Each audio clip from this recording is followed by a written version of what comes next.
اچھا آپ کو ڈی جے بٹ کی کہانی سناتے ہیں. عمران خان نے ڈی جے بٹ کو پکڑا گیا تو باقاعدہ للکارا نون لیگ کو کہ یہ ہوتے کون ہے بھائی, کس قانون کے تحت آپ نے پکڑا ہے. لیکن آج اسی ڈی جے بٹ کو ان کی اپنی حکومت نے پکڑ کے اندر بند کر دیا. دکھائیے گا اس وقت عمران خان اور آج کا واقعہ.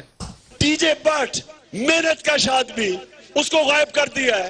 یہ کسی جمہوریت میں ہوتا ہے کیا؟ یہ ہے نواز شریف کی ڈیموکریسی؟ اگر آپ ایک پرامن انقلاب کا راستہ روک رہے ہیں تو خونی انقلاب کا راستہ کھولنے لگے آپ. میں اپنے سارے ٹائیگروں کو حکم دیتا ہوں کہ جو کنٹینر آئے اس کو ہٹا دینا راستے سے.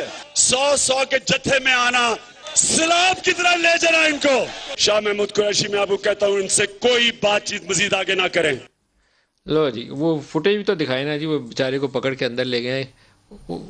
خان صاحب نے اس کے حق میں تقریر کی ہے. یہ تقریر دوبارہ بزدار کو سنوا دیں, 2014 کی ڈیٹ نہ بتائیے گا, انہیں کہیے گا کہ آج تقریر کی ہے.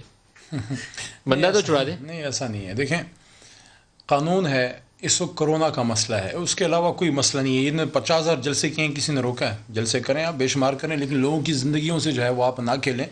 باقی دیکھیں آپ اتنا آئیڈینٹیکل ہیں ہر کام میں. جب عمران خان دھرنے میں بیٹھے ہوئے تھے نا کنٹینر پہ, تو سیکورٹی تھریٹ آتا تھا روز کے بم دھماکہ ہونے والا. تو ہم انٹرویو کے لیے جایا کرتے تھے. ملک صاحب آپ ایگزیجریٹ کریں, آپ مکس کر رہے ہیں. عمران خان کہتے تھے کہ نہ کریں, یہ تھریٹ سیکورٹی اپنے پاس رکھو, میں تو یہیں بیٹھا ہوں, جا نہیں رہا. آج لاہور جلسے کے اوپر سیکورٹی تھریٹ آیا ہوا. سن تو لیا کریں نا. ہم جب 2012 میں خان صاحب اور ہم گئے وزیرستان پیس مارچ میں, پتہ نہیں آپ نے تو کور کیا ہوگا, آپ گئے تھے, تو وہاں ٹانک سے واپس آ گئے. ہاں وہ پھر وزیرستان مانزائی تک ہم گئے تھے, پھر اس کے بعد شام کا وقت تھا تو واپس آنا پڑا. رات ہمارا ادھر ڈی خان ٹانک میں تھا اور جلسہ ٹانک میں تھا.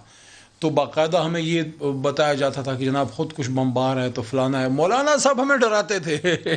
ہم گئے ادھر, آئی تھنک انہیں دنوں میں شاید اس بچی پہ اٹیک بھی ہوا تھا نا. دیکھیں جب کبھی کوئی بڑا جلسہ ہوتا ہے یا کوئی بڑے نیشنل لیڈرز آتے ہیں, اس طرح کے تھریٹ الرٹس جاری ہوتے ہیں, ریاست ان کی حفاظت بھی کرتی ہے. لیکن اس وقت جو مسئلہ ہے یہ انپریسیڈنٹڈ ہے, اس کو آپ کسی بھی تاریخ کے اس سے آپ. میں تو جلسوں کو سپورٹ نہیں کرتا, میں تو اس چیز کا حامی ہوں کہ جلسے نہیں ہونے چاہیے. کیا کریں؟ لیکن آپ جو کچھ کر رہے ہیں نا, آپ اپنی باتوں کی نفی کر رہے ہیں. یہ تو بات خان صاحب نے کی تھی نا کہ ہم ان کو بائی فورس قانون کے زور سے روک نہیں رہے, ان کا جلسہ کرنے دیں عوام کے سامنے. 100 کے جتھوں میں آئے خان صاحب کی آپ نے للکار نہیں سنی. 100 کے جتھوں جو قانون توڑے گا, میں سب کو کہہ رہا ہوں, پہلے بعد میں پرچے ہوں گے. دیکھیں جب آپ ایک جلوس میں نکلتے ہیں, یہ جب مولانا صاحب آئے تھے یہ جلوس کے لیے پچھلے سال آئے تھے, جب ادھر بیٹھے رہے تھے, تو کیا وہ کوئی پھولنے کے ساتھ آئے تھے؟